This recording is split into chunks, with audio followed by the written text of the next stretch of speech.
আসসালামু আলাইকুম। এটা হচ্ছে বেগুনের জমি। বেগুনের চারাগুলো দেখেন কি সুন্দর লাগতেছে। অনেক কষ্টের ফল, যেটা সম্পূর্ণ দেখার জন্য, ভিডিওটা দেখার জন্য অনুরোধ রইলো। আপনারা একটু দেখবেন।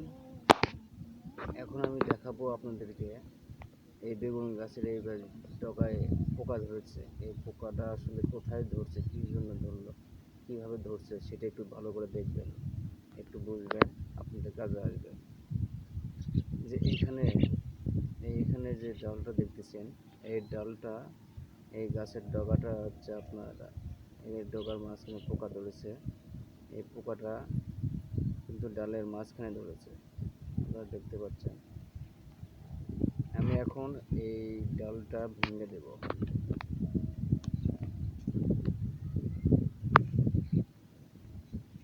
এই গাছগুলো দেখেন, ওই যে ডালটা, এই ডালটা কিন্তু আমি এখন ভেঙে দেব। ভেঙে দেওয়ার ফলে দেখা যাচ্ছে যে, আপনাদেরকে আমি দেখাচ্ছি, একটু কষ্ট করে দেখবেন।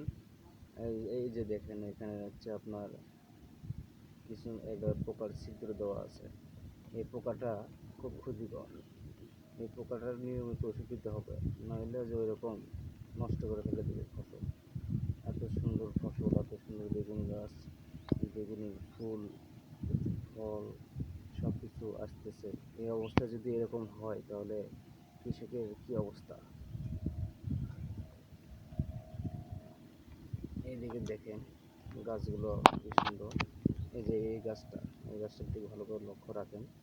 এই গাছের দিকে লক্ষ্য রাখলে বুঝতে পারবেন এই গাছের ডগায় কিন্তু ধরেছে এটা। এই ডগাটা আমি কেটে দিলাম। এখানে দেখেন, একটু কষ্ট করে দেখুন, এই গাছের ডগাটা কিন্তু কেটে দিয়েছি আমি। দেখেন এইদিকে হচ্ছে জঙ্গল, মানে এটা এখনো পরিষ্কার করা হয়নি, এটা এখনো মনে করেন যে সাফ করা হয়নি। এই ঘাস কিন্তু নিড়ে দিতে হবে। এই দেখেন, বৃষ্টির পরে যে ওষুধ দেওয়া হচ্ছে, জমিতে ওষুধ স্প্রে করা হচ্ছে। এই স্প্রে করার ফলে মানে এই পচনে, এই পোকা যাতে জমিতে আক্রমণ করতে না পারে, সেজন্য স্প্রে করা হচ্ছে। এটা আপনারা দেখেন, এইদিকে দেখেন একদম পরিষ্কার। এইদিকে কিন্তু একদম পরিষ্কার, মানে এইটুকু কাজ আমরা করতে পেরেছি। তারপরে বৃষ্টি শুরু হয়েছে, আর কাজ করা সম্ভব হয়নি। এই কারণে এইদিকে পরিষ্কার রয়েছে। আর এইদিকে কিন্তু আগাছা দিয়ে পরিপূর্ণ। এই আগাছা কিন্তু আমাদের পরিষ্কার করতে হবে। এই আগাছাগুলো আমাদেরকে পরিষ্কার করতে হবে, এবং পুনরায় কিন্তু মাটি ঘাটছে আবার উপরে দিতে হবে।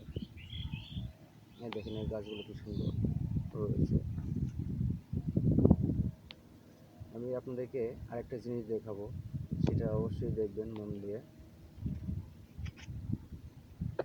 হ্যাঁ, এখানে কিন্তু ফুল ধরছে এই গাছটাতে, এখানে কিন্তু ফুল ধরছে। আর কিছুদিনের মধ্যে কিন্তু ফল ধরা শুরু হয়ে যাবে পুরোপুরিভাবে, ইনশাল্লাহ। এই ফল ফুলের যখন পরিপূর্ণ হয়, যখন কৃষকের মুখে অনেক হাসি ওঠে। কিন্তু এরকম গাছ যখন জমিতে দেখা যায়, এই যে এই গাছটাতে আপনার ভালো করে লক্ষ্য করে দেখেন, যে এই গাছটা আসলে একদম কিন্তু অপরিষ্কার মতো দেখাচ্ছে। এই গাছটা কিন্তু আসলে কোঁকড়ানো কোঁকড়ানো ভাব।